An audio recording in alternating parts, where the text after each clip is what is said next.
You can now earn your World Championship invite solely from regionals. Holy Cimoooooooo! What's going on, guys? It's Cimoooooooo. Now today we got some very interesting news from Konami, both on Konami of America and Konami of Europe, regarding the specific way in how you earn your World Championship invite. Now for the most part, earning your World Championship invite isn't going to be a whole lot different than how you would normally do it. You know, you get your regional top, and then you attend the World Championship qualifier in your respective region, and then if you top the World Championship qualifier, then you're gonna go to Worlds. But there is a slight variation on that now. So before, there was a lot more players who made the top cut of the World Championship qualifier, both in America and Europe, that would be going to Worlds. But the difference is now is that they actually took some of those slots away and gave them to people who can earn World Championship qualifier points from topping regionals. Now this is insane because the way this system is structured, you can actually earn your World Championship invite from only attending regionals. You don't even have to attend the World Championship qualifier. So how this works now is they're awarding what they're calling World Championship points. Now how you earn these points is from attending and topping World Championship, or excuse me, from attending regional qualifiers. So you know when you go to a regional, and at the beginning of every regional, when you're sitting around waiting for the judges to do their opening spiel, and then you finally get to play, well that's actually gonna be a lot more important now, because when they say how many invites they're actually going to be handing out at that regional, that means they're going to be awarding that many points. So for instance, say at your regional they're going to be awarding 32 invites.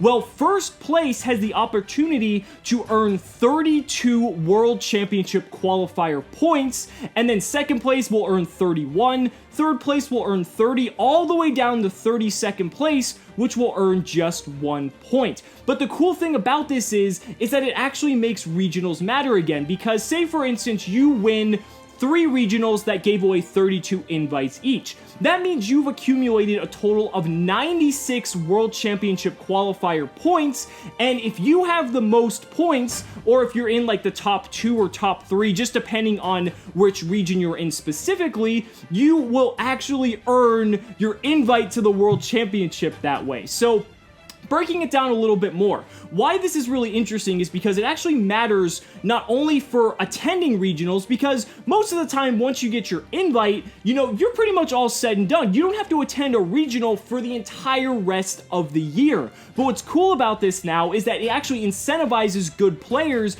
to continue to attend regionals, because now they're going to earn points, and whoever has the most points at the end is going to get their invite to Worlds, and they might be able to go to Worlds without even needing to go to the World Championship qualifier at the end of the season. And why this is also really important is because depending on what region you live in, it actually matters on how many points are awarded. So for example, if your regional is only going to hand out 16 invites, the most points that first place is going to be awarded is 16 points. But if there's 32 invites, that means first place gets 32 points. If there's 48 invites, first place gets 48 points. 64 invites means 64 points, so on and so forth. So this means that larger regionals like in Texas or in California are actually weighed much heavier than much smaller regionals, say in more sparse areas of the country. And I think that's really cool, because when you have to top an event like in Texas or like LA Regionals sometimes has more competitors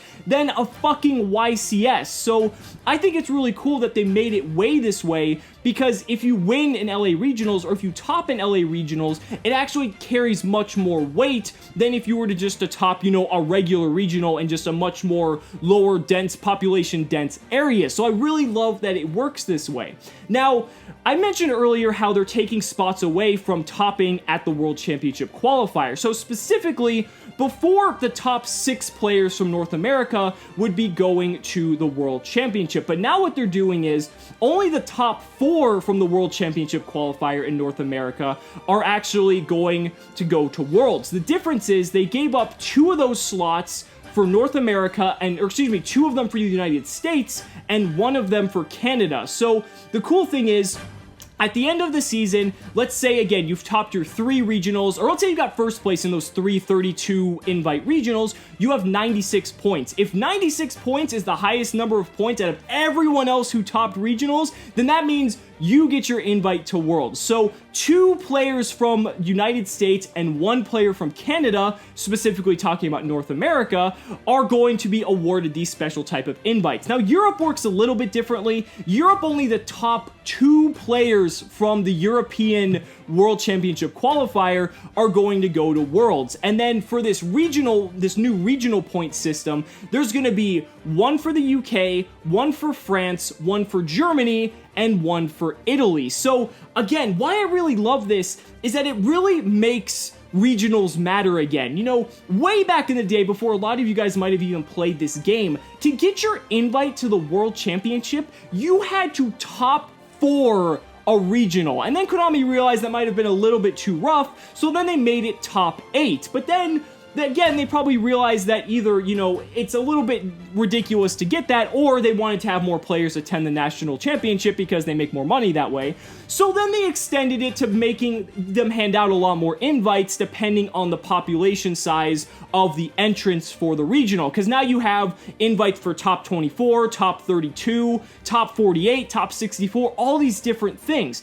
And again, like I mentioned earlier, if you're a good player and you top your 1 regional, you don't have to attend regionals at all for the remainder of the year because you have your invite. You accomplished your goal. So there's really no point for you to go again because you've already done what you've needed to do. So now with this new point system, it actually incentivizes more good players to continue to attend regionals because now they're going to be able to acquire these points. They're going to be able to get these points and possibly have a shot at earning their invite to Worlds without even having to go to the national championship in their respective region. But that's gonna do it for today's video, guys. Let me know down in the comments what you guys think about this new system, because I think it's really interesting how they're going about doing things. You know, sure, they're taking away some spots from the people who top the nationals in their region, but I really think that this is for the better in that they're enabling both more competitive players to want to continue playing regionals to attempt to earn their invite, and it also helps some players who can't travel these long distances to attend these larger events. It allows them to more locally focus on their regionals and give them the opportunity to do the same. So that's going to do it for the video, guys. Be sure to like the video as always, subscribe to the channel for more amazing Yu-Gi-Oh content, and also be sure to back me on Patreon, because just by pledging $1 a month, you're investing in my ability to continue bringing you amazing Yu-Gi-Oh content. So thank you so much again. We'll see you next time.